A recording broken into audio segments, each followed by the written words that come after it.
This is Chapter 14 of the American Government class, looking at foreign policy. We're going to break this up into two parts. This will be part one for this lecture. Let's talk about the primary goals that foreign policy has. Again, we're looking primarily from the point of view of U.S. foreign policy, but these are some common factors here between other particularly democratic type states. One of the major goals of foreign policy, of course, is to provide national security. We've got a military. We'll be talking about some of that here in a minute. We've got homeland security, but we're looking to protect U.S. citizens and U.S. borders from foreign threats, disruptions of supplies. Also, a goal of foreign policy is to promote the economy, and it does that through interactions with other states, such as trade, foreign investment, which we've talked about, protecting perhaps domestic industries. That depends on what the particular goal is of any individual administration, whether it might want to use protectionism or use less protectionism and go out and engage more in the international capitalist realm. Another thing that foreign policy is tasked to do is maintain the international institutions that have been established over the years, particularly since the end of World War II, when we set the foundation for our modern era of international relations, where we set up various international organizations such as the United Nations, which we'll look at that in a little bit, World Trade Organization. And these are organizations that are created by the states for the most part in order to delegate issues for them to focus on, such as human rights, the environment, even peacekeeping operations and health operations as well. It's a little bit more efficient for states to perhaps delegate some of those things out, whereas other issues such as national security or more serious economic, particularly domestic economic issues, the state would want to keep that more under their own domain. But international institutions, very important part of the global system.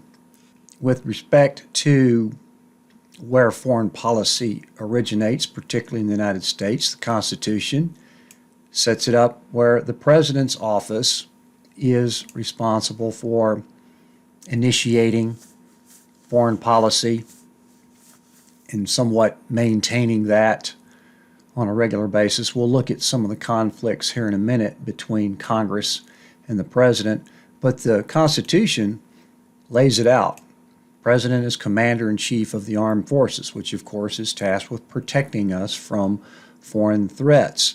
Part of the civilian control of the military, so we talked about this before, where the President has to be flexible and able to react to certain crises. The President has also been given the power to negotiate the treaties, so he or his envoys or his Department of State representatives are out there negotiating those treaties and signing the original agreement, and then of course it has to come back and be approved by the Senate.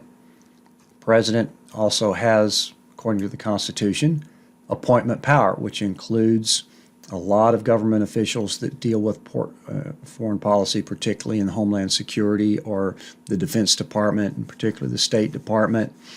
Also appoints all the ambassadors to all of the states that represent America in those states.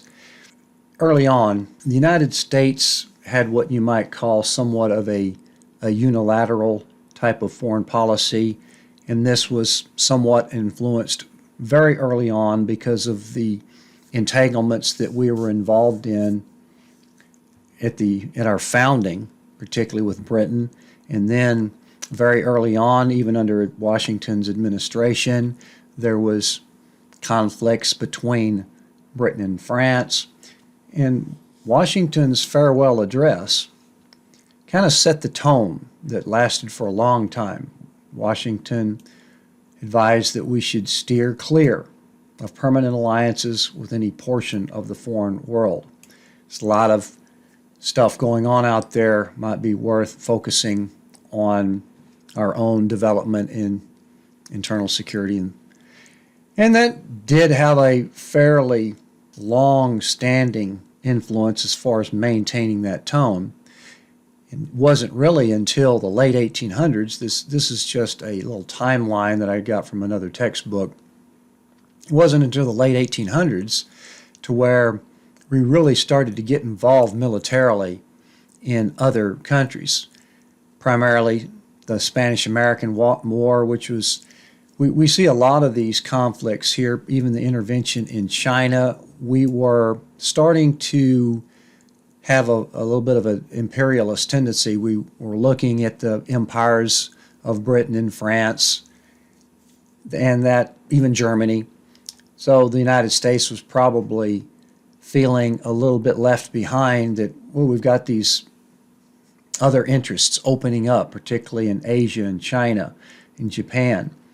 So maybe we should start dabbling in that. Got involved in the Spanish-American War, which literally left us as the Philippines as one of our territories, and then we very quickly gotten involved in a war with the Philippines in a civil war where they wanted to get out from under us.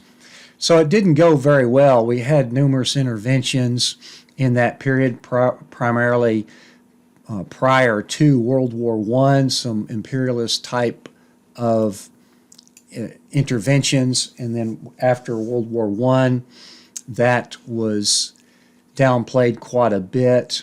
We did have some sporadic operations in China to support a new Republican government there in the 20s.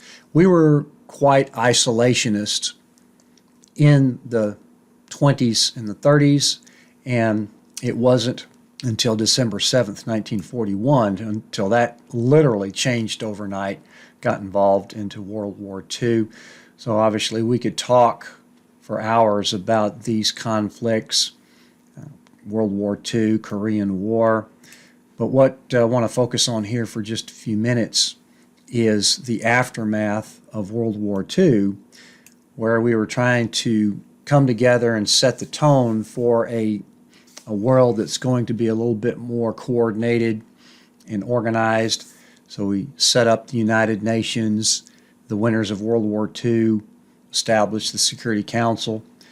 But very quickly after World War II, we started to grow suspicious, and vice versa, with the Soviet Union, who had been our ally in World War II. But very quickly, because they were communist, we were pushing away from them. So what I want to focus on here for a few minutes is the Cold War period, which came about very quickly after the end of World War II, and particularly by 1949, when the Soviets had established that they had an atomic bomb. Well, then the arms race was on. So what we're seeing during this period was two major ideologies: autocratic communism versus democratic capitalism, the lack of communication and trust between these two. So these armed races and then these missile races and then the space race, all of this grew out of the Cold War, and there was a few hot wars that came out of that, what we call proxy wars, such as the Korean War and the Vietnam War, neither of which anybody actually won. Talked about the arms race, and then particularly as we get into the 1950s, in order to avoid all-out war, both sides were making ample use of covert operations. The CIA was quite active, particularly during the 50s and early 60s, with keeping tabs on any communist activities. The Soviet Union eventually did fall. Lots of evidence in hindsight that it was not a very stable system. After a while, it was not able to take care of all of its people. The communist system was showing its flaws. They were spending so much on military and weapons that it was not able to spread wealth or prosperity to people. And literally in the mid-'80s, the premier of the Soviet Union, Gorbachev, actually reached out to the British and American leaders and said, we don't think this is going to sustain itself. We need to start looking at changing. We want to open up a little bit transparent, potentially more democratic, although that was very difficult to pull off very quickly. And then certainly most interested in getting plugged into a more market economy in order to alleviate their economic woes. But prior to that, the concept of deterrence and containment were the major factors. That's what kind of led to some of these wars here, where we wanted to prevent the spread of communism. So the arms race was driven by the deterrence. If we have more weapons than you, then that would prevent a war. And then the containment policy was to prevent communism from spreading. So all of that kind of worked over the decades, and the Soviet Union could not sustain itself. And then in the late 80s, particularly 1989, all of the satellites around the Soviet Union started to reform their systems, and within less than a year, the Communist Cold War, or particularly the concept of the Berlin Wall, the separation between the democratic capitalist world and this communist world, had pretty much crumbled down. And then in 1991, the Soviet Union officially fell apart. And at that time is where we would say that we had somewhat of a unipolar world, where the United States was the sole superpower. And in addition, since communism had fallen along with the Soviet Union, there was a consensus that, well, looks like capitalism has prevailed. And that kind of initiated a move towards this global capitalist, this globalization that we've been seeing over the past few decades, that it's obviously has had its problems. We've touched on that a little bit about what some of the concerns are with capitalism, but for the most part, still moving in that general direction since the Cold War. So looking at particularly since the end of the Cold War, we've had relatively few military involvements. Now, of course, in the 80s, there was some involvements there in South America working against socialist-leaning regimes. But since the fall of the Soviet Union, there was intervention in Somalia that turned violent, and that kind of put America off a little bit from getting involved in other situations. And that's one of the reasons why the Bosnian War, part of the NATO peacekeepers were sent there to prevent civil war in Bosnia. The war had been raging for a couple of years before that even happened, and the Rwandan conflict there that happened so quickly, and in the Western world pretty much just stood back and watched it happening. But the world dramatically changed with the World Trade Center attacks of 9/11. Since 9/11, we engaged in a war in Afghanistan, and we are still there. Afghanistan is still a very unstable country. There's a high likelihood that if we completely pulled out of Afghanistan, then the Taliban, which was there in 2001, one of the reasons why we invaded Afghanistan was to get rid of the Taliban, which was sympathetic with Al-Qaeda, and then go after Al-Qaeda / Osama bin Laden. Been there for almost 20 years, and it's still a very unstable state. And ironically, if the United States pulled completely out, it's possible the Taliban could exert control. It's hard to say whether or not the Taliban would behave the same way they did back in 2001, but still have not shown to be very sympathetic to American interests. And America is actually trying to negotiate with the Taliban as we speak to see what might be possible post-U.S. involvement. The preemptive war in Iraq was also on the heels of this war on terror, the war or the invasion in order to topple Saddam Hussein. A lot of the justification of that was based on the idea that Americans would be more acceptable to going in and invading Iraq because of the heightened fear of terrorism and perhaps the a little bit better ability to sell that war in Iraq on the heels of this 9/11. The ground war in both of these areas, both Afghanistan and Iraq, turned out to be very expensive, with a lot more casualties than expected. President Obama was elected twice to try to get out of these wars. Then the drone activity picks up. There's less collateral damage with the drones, but again, that is something that does have consequences. And then the argument of increased surveillance versus invasion of privacy. The courts have had to deal with that. We do want to prevent terrorism, and most people seem to be okay with surveillance, but then, of course, how far might that go to where it could be an invasion of privacy?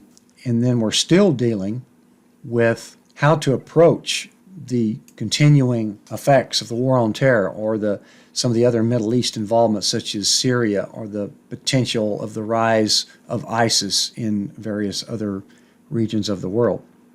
For the rest of this lecture, let's do mostly a review, because the president's power, who's tasked with initiating and maintaining foreign policy, we've already talked quite a bit about the expanded power of the president over time.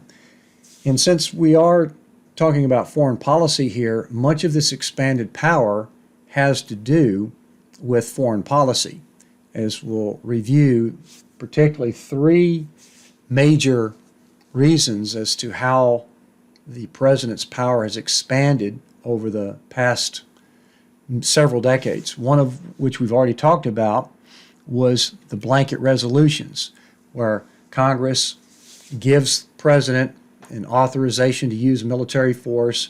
In some ways, that has been considered somewhat of a blank check, to where the president has been tasked to take care of this problem, whatever it takes, and that has escalated to full-scale war in several cases that we've touched on already. For example, 1964, there was an incident in the Gulf of Tonkin. President Johnson was running for re-election. He was wanting to try to resolve this situation in Vietnam, and at least particularly during an election year, to demonstrate to the people that he was aggressively trying to take care of this.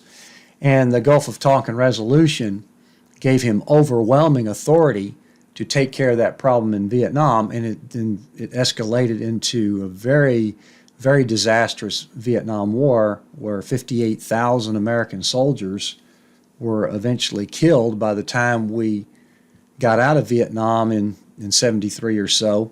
The average age of those 58,000 soldiers killed was 19 years old. Now, the 19, I was going to jump ahead, but in 1991, the Gulf War resolution was actually more controversial than these others, but it was generally more successful when we pushed Saddam Hussein back into his borders after he had invaded Kuwait.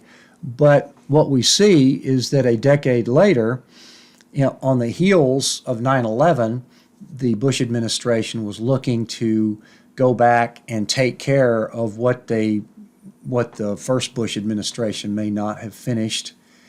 So the push then towards invading Iraq was it's probably about a 70% overall approval rate. I know it was 70% of Congress, and about 65% of American citizens in general were in favor of the Iraq War, even though they could not get a UN resolution.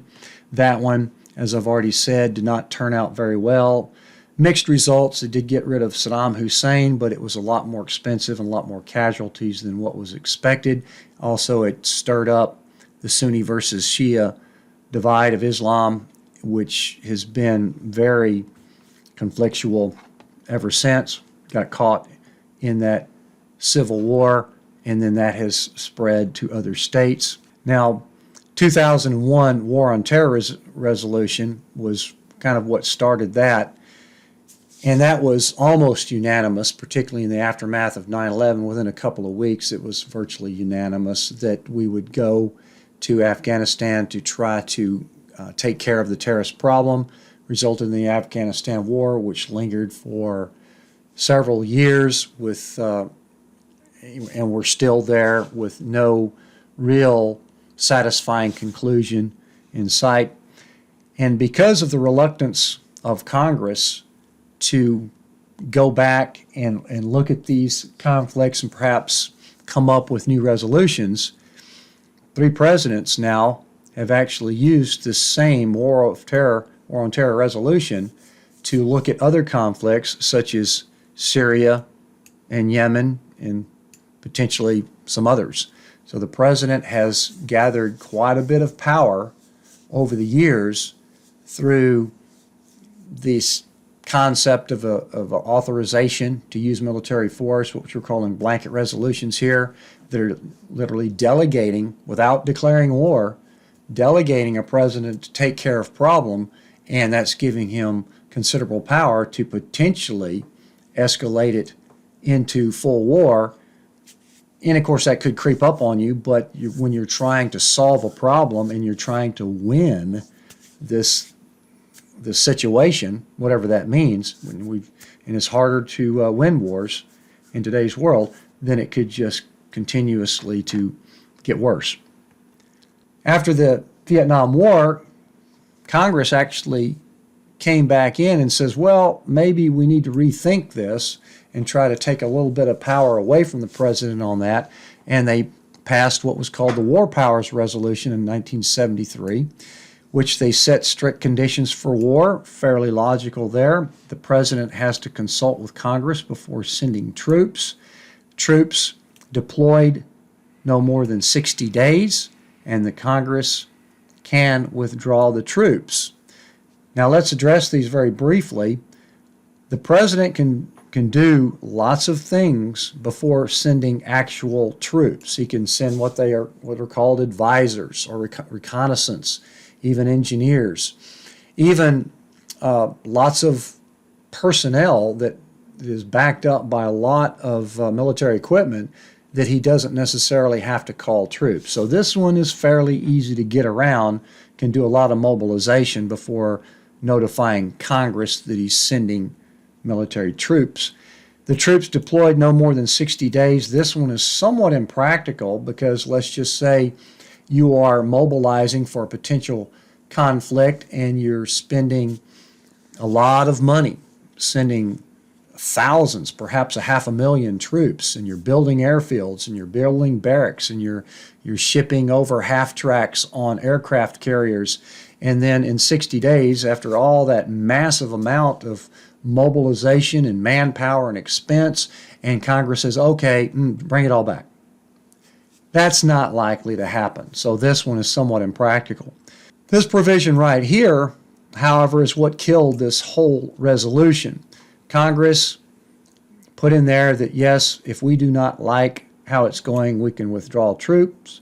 However, the Supreme Court, a few years later, this concept of the legislative veto was made it before the Supreme Court. The Supreme Court shot that down and said this is unconstitutional. Sorry, Congress, you can't do that. This violates the separation of powers clause. Congress can't authorize and then say after delegating it to the president to conduct the war as is tasked in the Constitution, then they violate that and say no, we're going to do that instead, pull the troops back. Can't have your cake and eat it too. Nixon vetoed that, as most presidents probably would, because that would be taking away some potential power. Congress did override that. However, as I've said with these points here just made, this War Powers Resolution has been virtually ineffective. And the Congress at the end of the Iraq War, actually there was a couple of heavyweight politicians on both sides of the aisle that were trying to come up with a new one, and that just fell off the table because we still have For one, there's not enough political will for Congress to do that. But then there's that separation of powers clause that they would always have to be straddling as well. So this will be something that we will be dealing with. We've already talked a little bit about executive agreements. That's where the president, another expanded power, has the ability to reach out and make agreements with other countries or perhaps with a small group of countries. And they're not approved by the Senate, but particularly under that administration, they have the same effect of treaties. The tone was set under FDR, where he was trying to work out some agreements, particularly with the Soviet Union and Britain, in order to prepare for the potential of getting involved in World War II. The destroyers for bases deal, where he gave UK 50 old destroyers for a 99-year lease on naval bases in the Atlantic.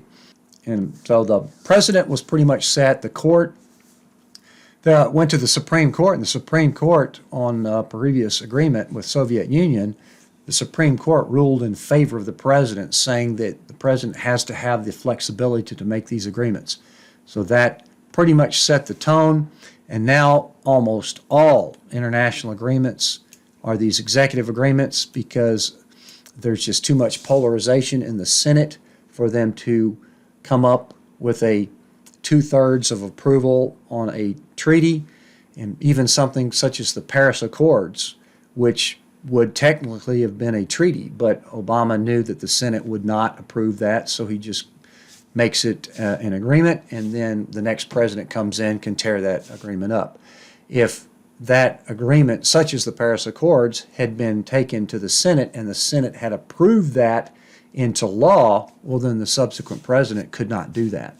So this is part of the trade-off here. The president has more flexibility to make these agreements, but they could likely be temporary. And there's only been probably just 3 or 4 actual treaties that have been signed and approved by the Senate within the last decade or so, and all of them have been fairly routine extradition agreements with states such as Ecuador, which is somewhat of a no-brainer that we would want an extradition treaty with a South American country. Executive orders, that's where the president has the power to lay down a new rule or a new procedure or even a structural change in the executive branch, which is a big branch of the government. It could have far-reaching ramifications. So looking at some examples of executive orders, particularly from the foreign policy view, back in 1975, President Gerald Ford banned political assassinations. This happened not long after what was called the Church Report, which had delved into a lot of the activities that the CIA had been involved in, particularly in the 50s, where they were involved with some military coups and actually participated in an assassination of a Congo leader, as well as planning the assassinations of a few leaders such as Castro. When this report came out, we were still in the middle of the Cold War, but the administration says, all right, we want to make a statement here and say this is not how we want to conduct our business. We do not want to allow our own agencies to engage in this type of activity. So that was an executive order where political assassinations were banned. In 1979, Jimmy Carter was dealing with the Iran hostage crisis, and one of the things that he did to try to get the new leadership of Iran to the table was to freeze the Iranian assets. So there was a lot of wealth that the new leadership in Iran could have accessed and tapped into or brought back home. They did not have access to that because Carter froze that. Unfortunately, that didn't really help with the hostage crisis, and they didn't release the hostages until the day the next president, Ronald Reagan, took office. So that was a big blow to Carter's last year of his administration and probably contributed somewhat to him not getting reelected. After 9/11, there was lots of activity in order to try to set up this framework for the war on terror.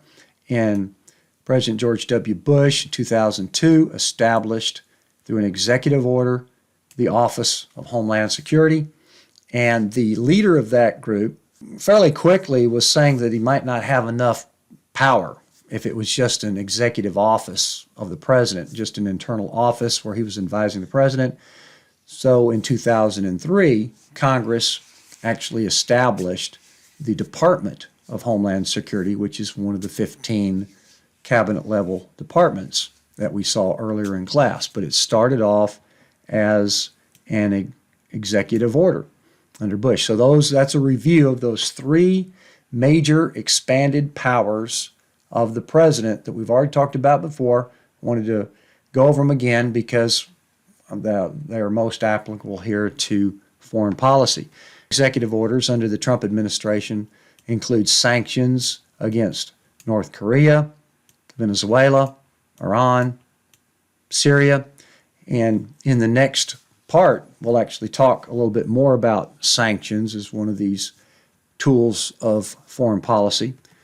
So we'll wrap it up here, and then we'll pick up next lecture in part 2.